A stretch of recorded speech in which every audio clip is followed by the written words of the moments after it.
Hello? May kwento ako sa inyo. Alam niyo bang may nakilala ako? Mas sungit. At ang yabang niya. Ganito yon. Kukwento ko sa inyo kung anong nangyari. Sinabihan pa naman ako na anak daw ako ng taga-beach. Oh my God! Sinabihan ako ng ganyan? Ano ang akala niya sa akin? Ang hindi niya alam na ang nanay ko ay nagtitinda sa palengke. Kaya, anak ako ng taga-palengke, hindi taga-beach. Alam mo ba kung anong sinabi niya? Sabi niya, "You son of a bitch!" Ginanon pa naman ako.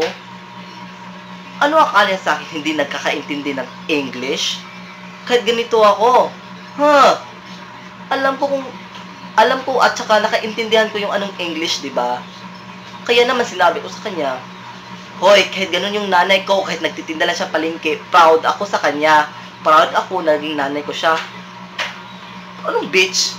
Bitch yung mukha niya. At alam niyo rin ba, sinabihan ako na mukha daw akong damo. Doon talaga ako inis na inis. Kasi, mukhang damo. Ganitong itsura, mukhang damo. Alam mo ba, English rin yung sinabi niya. Sabi niya, "Your face, damn it." Oh my God. Ang damo? Dumb? Oh my God. Iba na talaga yung mga, mga mayayabang. Yung damo? Dumb? At alam niyo rin ba? Sa kauli-hulihan. Kasi ang yabang niya talaga eh. Kaya inunahan ko siya. Bago pa man siya lumaban, ako na nang una. Alam mo ba kung bakit? Kasi sinabihan na ako, "I don't want to waste my time to you. And I don't want to fight." Boom! Sinunto ko siya. Kasi, alam ko yun eh. Kahit hindi ako nakakaintindi masyado ng English, alam ko kung ano ibig sabihin niya. Kasi alam ko, nakikita ko yung laban ng ating laban ni Pacquiao. Sinasabi ko, di ba, sa ring, pagsabi ng fight, hindi, away na agad. Kaya naman, pagsabi niya, fight, sinumbag ko na siya. Kaya naman, tawang-tawa ako. Kasi alam mo ba kung ano? Sa huli-huli, nagsasalita ng Tagalog. Akalain mo, akala ko hindi marunong mag-Tagalog.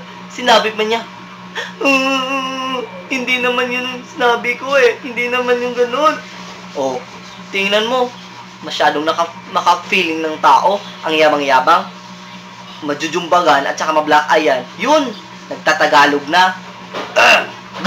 GRR. Inis na inis talaga ako. Okay lang yun. Kasi, nakaganti na rin ako sa kanya.